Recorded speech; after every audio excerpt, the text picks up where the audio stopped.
우리 다 같이 사도신경으로 신앙 고백하심으로 성령님으로 하나님께 영광 드리겠습니다. 나는 전능하신 아버지 하나님 천지의 창조주를 믿습니다. 나는 그의 유일하신 아들 우리 주 예수 그리스도를 믿습니다.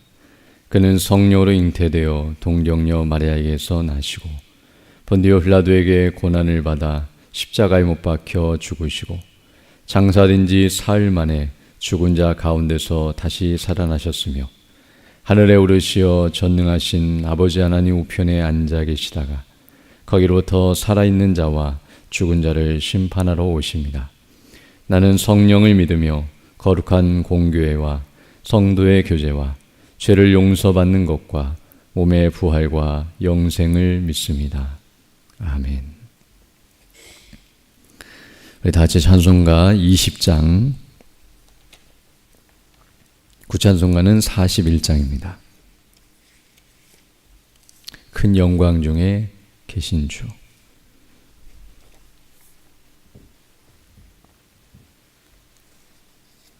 (20장) 함께 찬양하겠습니다.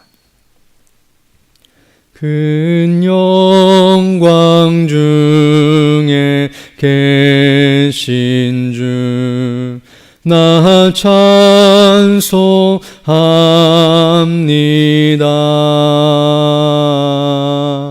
영원히 계신 주 이름 나 찬송합니다.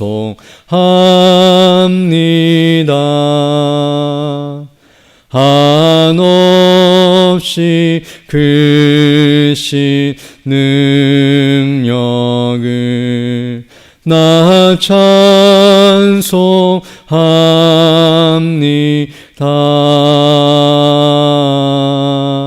참되고 미쁜 그 언약 나 찬송합니다.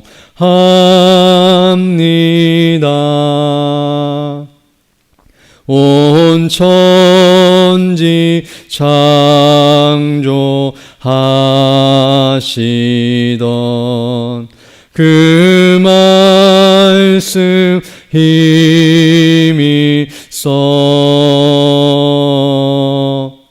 영원히 변치 않는 줄 나 믿사옵니다.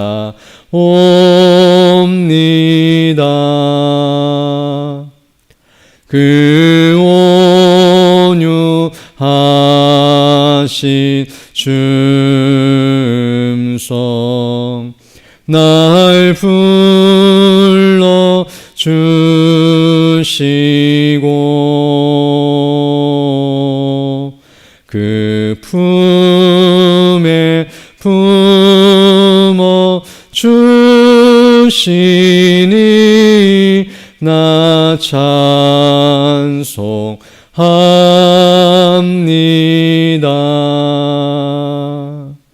아멘.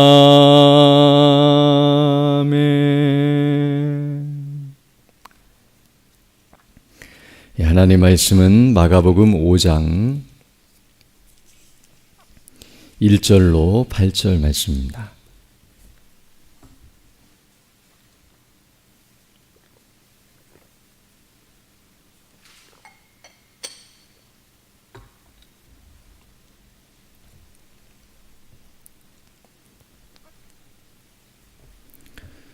마가복음 5장 1절로 8절 말씀 제가 봉독해 드리겠습니다. 예수께서 바다 건너편 거라사인의 지방에 이르러 배에서 나오심에 곧 더러운 귀신 들린 사람이 무덤 사이에서 나와 예수를 만나니라. 그 사람은 무덤 사이에 거처하는데 이제는 아무도 그를 쇠사슬로나 맬 수 없게 되었으니 이는 여러 번 고랑과 쇠사슬에 매였어도 쇠사슬을 끊고 고랑을 깨뜨렸음이로라. 그리하여 아무도 그를 제어할 힘이 없는지라. 밤낮 무덤 사이에서나 산에서나 늘 소리 지르며 돌로 자기의 몸을 해치고 있었더라. 그가 멀리서 예수를 보고 달려와 절하며 큰 소리로 부르짖어 이르되 지극히 높으신 하나님의 아들 예수여 나와 당신이 무슨 상관이 있나이까. 원하건대 하나님 앞에 맹세하고 나를 괴롭히지 마옵소서 하니 이는 예수께서 이미 그에게 이르시기를 더러운 귀신아 그 사람에게서 나오라 하셨음이라. 아멘. 네, 오늘 근이 본 말씀은 이제 예수님께서 귀신 들린 사람을 고쳐주시고 계시는 모습을 우리에게 증거해주고 있습니다. 그 전체 내용 중에 오늘은 앞부분을 살펴보려고 하는데요. 먼저 오늘 1절을 보게 되면 이렇게 말씀하고 있습니다. 예수께서 바다 건너편 거라사인의 지방에 이르러라고 말씀하고 있습니다. 지금 오늘 본문을 보게 되면 예수님께서 바다, 곧 갈릴리 바다 건너편인 거라사인의 지방에 도착하셨다는 사실을 말씀해주고 있는데요. 바로 이 지방은 우리가 앞서 살펴본 마가복음 4장 35절을 보게 되면 바로 예수님께서 제자들로 하여금 배를 타고 가자고 말씀하셨던 장소였다는 것을 알 수 있습니다. 그래서 마가복음 4장 35절을 보게 되면 그날 저물 때에 제자들에게 이르시되 우리가 저편으로 건너가자 하시니라고 말씀하시므로 바로 배를 타고 건너가서 오시기를 원하셨던 장소가 바로 오늘 본문이 말하는 바다 건너편 거라사인의 지방이라는 것을 알게 되며 바로 예수님께서 고물에서 피곤하여 주무실 정도로 그렇게 피곤한 상태에서 그리고 깜깜하고 어두운 상태에서 풍랑이 일면 배가 뒤집힐 수도 있는 그런 위험한 상황에도 불구하고 이곳까지 오셨다는 것은 바로 예수님께서 원하시고 또 그렇게 가기를 기대하셨던 장소였다는 것을 우리에게 말씀해 주고 있으며 피곤한 몸을 이끌고 올 정도로 위험을 무릅쓰고도 올 정도로 시급하고 중요한 일을 하시기 위해 이곳에 오셨다는 사실을 우리에게 가르쳐주고 있습니다.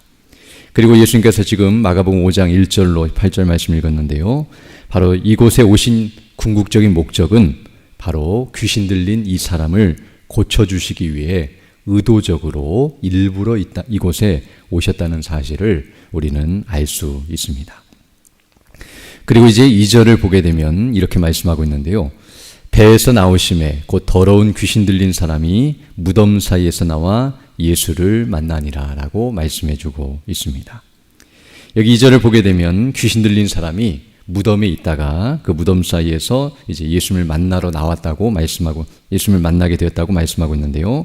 이 일 또한 우연히 일어난 일이 아니라 예수님께서 의도적으로 일부러 행하신 일이라는 것을 우리는 알게 됩니다. 즉 예수님이 이 마을에 도착하셨고 그냥 지나가시다가 우연히 갑자기 이 사람이 튀어나와서 만나게 된 것이 아니라 일부러 만나게 되었다는 것을 알게 되는데요. 그것이 바로 6절에 말씀하는 것처럼 그가 멀리서 예수를 보고 달려와 절하였다라고 말씀하고 있습니다. 즉 이 사람은 예수님으로부터 멀리 떨어져 있었는데 지금 멀리서부터 달려와서 뛰어와서 예수님 앞에 엎드려 절하면서 지금 예수님을 만나고 있다는 것을 말하고 있는데요. 그 이유가 무엇이냐면 8절에 말씀하는 것처럼 이는 예수께서 이미 그에게 이르시기를 더러운 귀신아 그 사람에게서 나오라 하셨습니다 라고 말씀해주고 있습니다.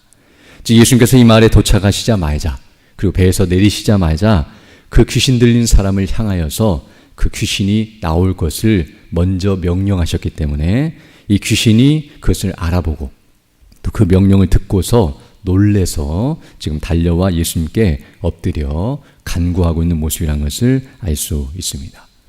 그리고 오늘 여기 7절을 보게 되면 이 귀신 들린 사람이 와서 하는 이야기인데요. 큰 소리로 부르짖어 이르되 지극히 높으신 하나님의 아들 예수여 나와 당신이 무슨 상관이 있나이까. 원하건대 하나님 앞에 맹세하고 나를 괴롭히지 마옵소서 하니라고 말씀함으로써 바로 이 귀신 들린 사람, 특별히 이 안에 있는 귀신은 예수님이 누구신지를 정확히 알고 있었고 즉 예수님이 지극히 높으신 하나님의 아들이라는 사실을 알고 있을 뿐만 아니라 자신을 괴롭히지 말라고 즉 자신을 쫓아내지 말고 또 이렇게 자신을 힘들게 하지 말아달라고 지금 요청하고 있고 부탁하고 있는 것을 통해서 이 귀신 들린 사람이 실수로 지금 예수님을 만나고 있거나 즉 몰라서 예수님께 왔거나 또는 스스로 만나러 온 것이 아니라는 사실 즉 귀신은 지금 이렇게 예수님을 만나기를 싫어하고 예수님을 만나면 자신이 고통을 당할 것을 알았기 때문에 어찌 보면 더 예수님을 만나지 않으려고 하는 그런 귀신 들린 사람이었을 것인데, 이렇게 예수님을 만나러 왔다는 것은 그가 스스로 온 것이 아니라 예수님께서 그를 불러내시고 그리고 그렇게 만나고 계시다는 사실을 우리에게 가르쳐주고 있습니다. 만약 귀신 들린 사람이 그냥 그 귀신에 의해서 통제를 받고 있고, 그리고 이렇게 예수님께서 의도적으로 이 사람에게 은혜를 베풀고 계시지 않으시다면 사실은 도망치거나 가만히 있었을 것인데요. 그래서 도저히 만날 수 없는 상황이었을 텐데, 이렇게 만나고 있다는 것은 앞서 말씀드린 것처럼 예수님께서 의도적으로 이곳에 오셨고 또 일을 행하고 계시다는 것을 우리에게 분명하게 보여주고 있습니다. 그리고 이제 오늘 본문 3절로 5절을 보게 되면 이 귀신 들린 사람의 상태가 얼마나 심각한지, 그리고 얼마나 그가 비참한 상태에 있는지를 우리에게 가르쳐주고 있습니다. 3절부터 보게 되면 이렇게 말씀하고 있는데요. 그 사람은 무덤 사이에 거처 하는데 이제는 아무도 그를 쇠사슬로나 맬 수 없게 되었으니, 이는 여러 번 고랑과 쇠사슬에 매었어도 쇠사슬을 끊고 고랑을 깨뜨렸음이로라. 그리하여 아무도 그를 제어할 힘이 없는지라. 밤낮 무덤 사이에서나 산에서나 늘 소리 지르며 돌로 자기의 몸을 해치고 있었더라 라고 말씀해 주고 있습니다. 오늘 여기 본문을 보게 되면 이 사람은 자신뿐만 아니라 다른 사람도 해롭게 하고 있었다는 사실을 말해주고 있는데요. 여기 소리를 지르면서 자기 몸을 해하고 있는 모습이지만, 그러나 다른 본문을 보게 되면 다른 사람들에게도 이와 같은 행동을 했다는 것. 왜냐하면 오늘 본문을 보게 되면 쇠사슬로 묶어놓고 고랑을 차 놓았다는 것은 그 사람이 스스로 자기에게만 해를 가하고 남에게 해를 끼치지 않았다면 굳이 이렇게 막아놓을 필요가 없는데요. 다른 사람에게 해를 끼치고 또 상해를 입혔기 때문에 그렇게 하지 못하도록 이 사람을 묶어놨다는 것을 알 수 있습니다. 그러나 그렇게 한다 할지라도, 그렇게 쇠사슬로 묶어놔도 그가 그것을 끊어버리고 그런 일을 계속 행하고 있었다는 것을 말해줌으로써 아무도 그를 제어하거나 묶어놓을 수 없었다는 사실, 그렇게 해도 소용이 없는 그런 상태에 있었다는 것을 우리에게 말해주고 있습니다. 이 말은 다시 오늘 본문에서 나타나는 것처럼 이렇게 이 사람이 이런 행동을 하고 있는 것은 바로 이 사람이 귀신의 통제 아래에 있어서, 그 귀신의 권세 아래에 있어서 자신이나 또는 다른 사람이 통제할 수 없는 구제불능의 상태에 있다는 것을 우리에게 가르쳐 줍니다. 즉 쇠사슬을 끊을 정도로 힘이 센 것처럼 보여지지만 실제로는 아무 힘이 없는, 즉 그런 귀신의 힘을 이길 수도 없고 귀신이 끄는 대로 끌려다니면서 이렇게 악을 행하고 있는, 즉 자신의 의지로 선을 행하거나 또는 이런 정상적인 삶을 살지 못하고 또 다른 사람이 도와줘서 그런 삶을 살 수 있는 상태에 있지 못하고 아무도 제어할 수 없을 뿐만 아니라 귀신에 의해서 이리저리 끌려다니면서 그런 고통을 당하고 있는 그런 비참한 모습을 우리에게 보여주고 있습니다. 이처럼 오늘 본문에 나타난 이 귀신 들린 사람의 모습, 그리고 이 사람을 고쳐주시러 오신 예수님의 모습, 정말 이 사람이 이렇게 심각한 상태, 정말 아무짝에도 쓸모없는 그런 비참한 상태에 있음에도 불구하고 예수님께서 피곤한 몸을 이끄시고 위험을 무릅쓰면서까지 이곳에 오셔서 이렇게 일부러 이 사람을 고쳐주시고 구원해 주시고 계시는 모습, 이제 뒤에 보게 되면 이 사람에게 행하신 큰 일을 가족들에게 증거하라고 말씀하신 것처럼 단순히 귀신을 쫓아내신 일이 아니라 그 사람을 구원하신 일을 이제 증거하라고 말씀하신 것처럼, 단순히 이 사람을 고쳐주시기 위해, 질병으로부터만 낫게 해주시기 위해서 오신 것이 아니라 바로 그 사람의 영혼을 구원하시기 위해 예수님이 오셨다는 사실을 알게 되는데요. 이와 같이 아무짝에도 쓸모없는 사람을 예수님께서 구원하시고 놀랍게 이런 일을 행하신 것은 바로 하나님의 은혜라는 사실을 우리가 다시 한번 깨닫게 됩니다. 즉 그 사람 자신에게서 이런 능력이 있는 것이 아니요, 또 아무도 그렇게 도와줄 수 있는 상태에 없음에도 불구하고 전적인 하나님의 주권과 섭리 가운데 하나님의 은혜로 말미암아 이 사람이 구원을 받고 있다는 사실을 오늘 본문은 우리에게 가르쳐주고 있습니다. 정말 우리가 외적으로 볼 때 이 사람은 육신적으로나 영적으로 볼 때에 정말 아무짝에도 쓸모없고 심각한 상태에 있다는 것을 알게 되는데요. 왜 이 사람을 찾아오셨는지, 그리고 왜 이 사람을 고쳐주시는지 우리는 이해할 수 없지만, 그러나 하나님께서는 이 사람을 택하시고 그리고 구원하시기로 작정하셨으며 바로 이와 같은 놀라운 은혜를 베풀어 주셔서 구원해 주시고 계시다는 사실을 오늘 본문은 우리에게 가르쳐주고 있습니다. 그리고 우리는 이 말씀을 통하여 바로 우리가 구원받은 것이 이와 같다는 것을 알게 되는데요.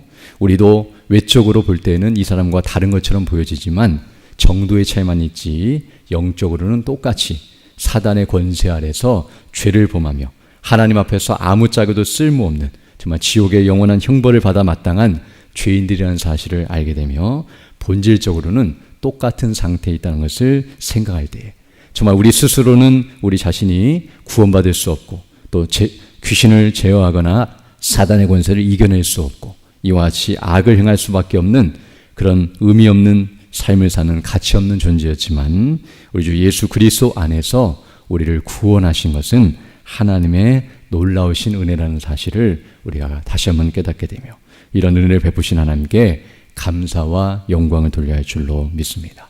오늘 우리가 예배 시간에 주일에 나와서 예배를 드리는 이유도 바로 이와 같은 은혜를 우리에게 베푸신 것에 감사하여 하나님께 영광을 돌리는 것인데요. 이런 구원의 은혜로 우리는 항상 충만하여서 우리의 주어진 조건과 환경을 바라보면서 하나님 앞에 감사하는 것이 아니라 우리를 구원해 주신 하나님의 놀라우신 은혜를 생각하면서 늘 감사하며 영광을 돌려야 할 줄로 믿습니다.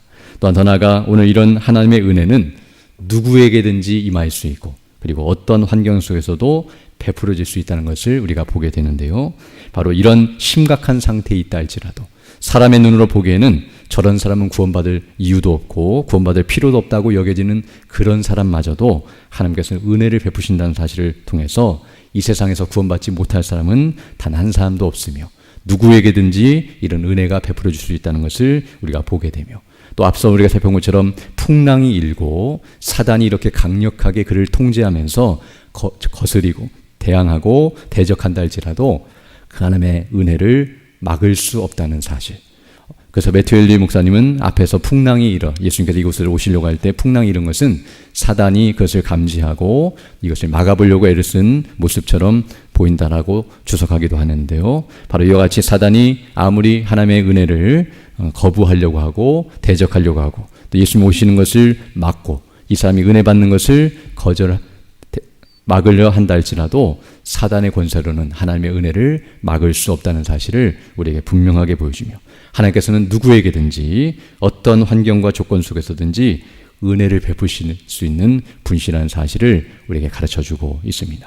그럼 우리가 이 사실을 다시 한번 확신하면서 바로 이 은혜를 의지하면서 담대하게 복음을 증거해야 하는데요. 우리가 볼 때 구원받지 못할 것 같은 사람들, 복음을 거절하고 듣지 않을 것 같은 사람들이라 할지라도 하나님의 은혜는 능히 그들을 구원하시고 이와 같이 놀랍게 변화시킬 수 있는 불가항력적인 은혜를 베푸신다는 것을 기억하면서 우리가 그 은혜를 의지하여 담대하게 복음을 증거할 뿐만 아니라 우리가 어떤 환경과 조건 속에 있다 할지라도 우리에게도 이와 같은 은혜를 베푸신다는 사실을 기억하면서 우리가 정말 연약한 중에 있고 또 우리가 어려운 환경 속에 있다 할지라도 우리에게 은혜를 베풀어 달라고 간구함으로 구원의 은혜뿐만 아니라 성화의 은혜와 또 돕는 은혜를 구하여서 날마다 이 은혜를 의지하여 살아가는 오늘보다 되어야 할 줄로 믿습니다. 오늘도 이런 은혜를 달라고 간구하시며 살아가는 복된 하루가 되기를 간절히 소망합니다.